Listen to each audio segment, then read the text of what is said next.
A V8 az V8! És a hátsó kerék az második kerék. Tehát hablássuk mit tud ezen a vites pályán.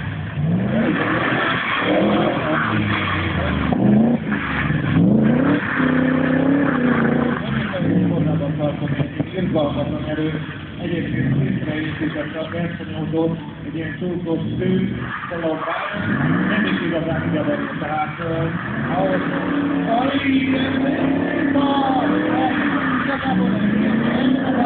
ott hozom nektek, úgy néz! És át is tűzte oda a fűző bele! Nagyon király vagy, hasonlán! Hát a kommellet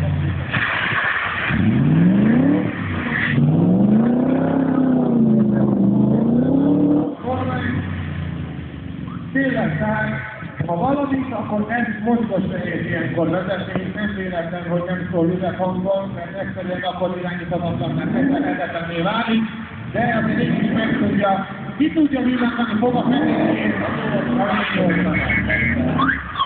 Éppen gyönyörű szépen teljegetni, ha nem is igazán dugó sebességre a látvány, amire megmondítani előtt.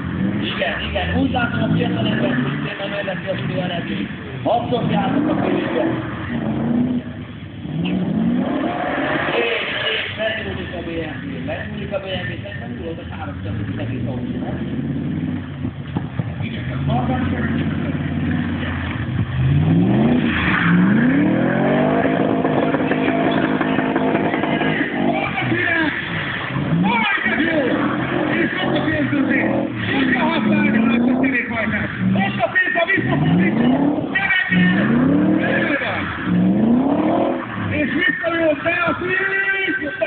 És nem visztel a bójátok, és ott van a bójátok.